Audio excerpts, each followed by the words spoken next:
Just inland from the Lizard, at Goonhilly, is the world's biggest Earth station, a centre for satellite communication.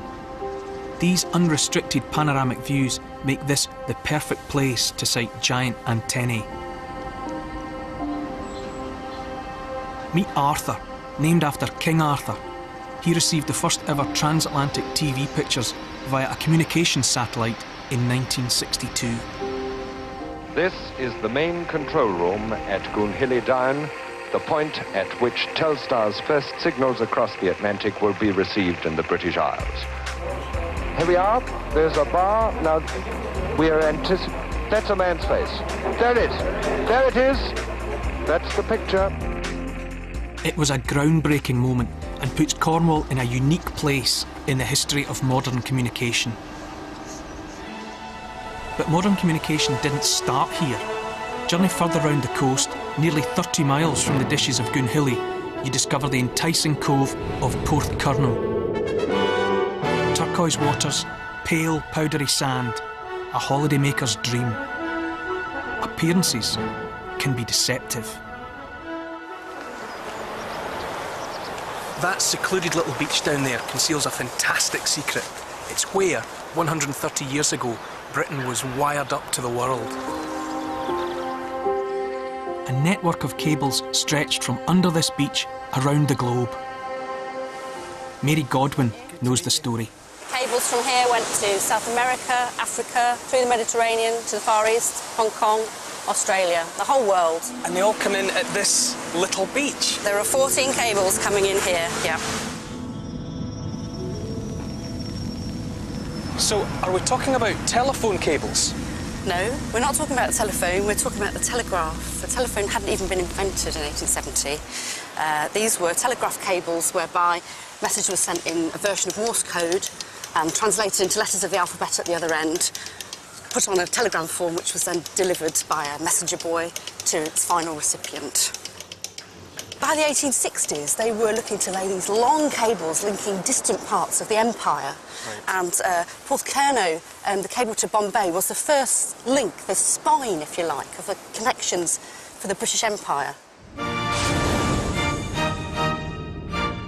The imperial cables from Porthcurno linked Britain to the furthest outposts of the empire and beyond. Communication before took weeks. Now, it was virtually instant. But why here, in the middle of nowhere? Well, originally they were going to lay the cable from Falmouth, and they set up a company called the Falmouth, Gibraltar and Malta Telegraph Company. Falmouth was the natural place because that's where all the packet ships went out from, where the international mail went from. Right. But they soon realised it wasn't a very good place to lay a cable because of all the anchors dragging. It was one of the world's busiest harbours. And it all comes to this? And it all comes into the this cable hut. house. Yes. Right. Yes, this plain-looking little building. And oh, look at that! So you can see them Gibraltar. physically coming up through the floor. Bilbao, Scilly, Newfoundland, how fantastic! Yeah. Cables were big business and investment was huge. It was the new information highway.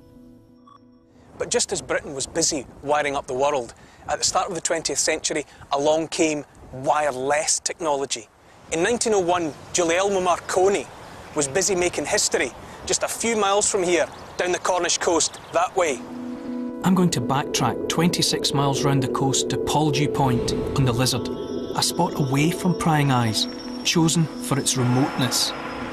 This is where the first transatlantic wireless message was sent at 12:30 on December the 12th, 1901, 1,800 miles across the Atlantic to Newfoundland.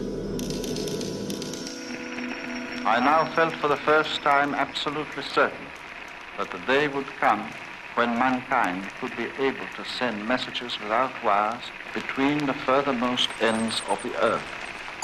With the simple series of 3 dots representing the letter S in Morse code, the age of wireless communication had arrived.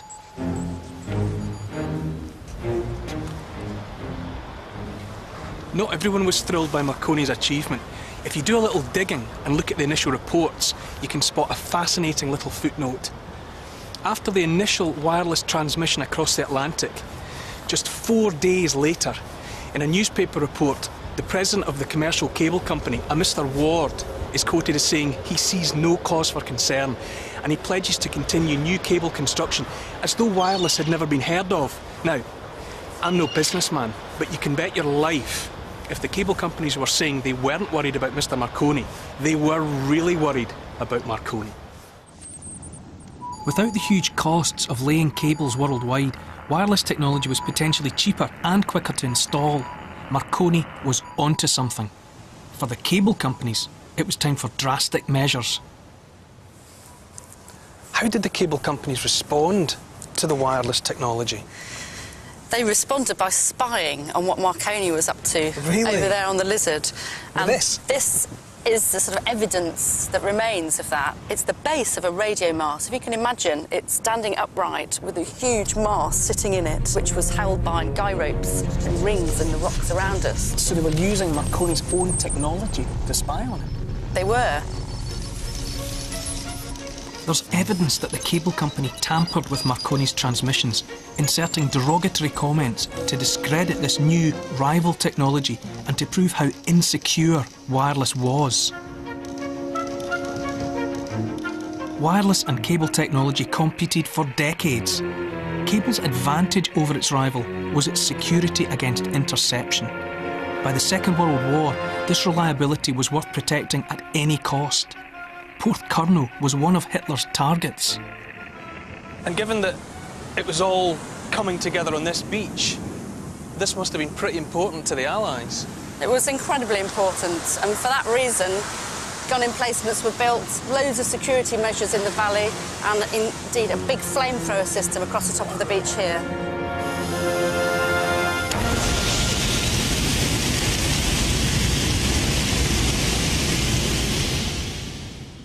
Cable's reliability has ensured its survival into the satellite era, and our insatiable appetite for communication has meant Britain is more cabled than ever before. And it all started here, at Porthcurno Beach. Today, the copper wire has been replaced by fibre optics. 6 million phone calls travel down a cable as thin as a strand of human hair. It's the superhighway of the future. Then, as now, Cornwall is integral to our worldwide communications.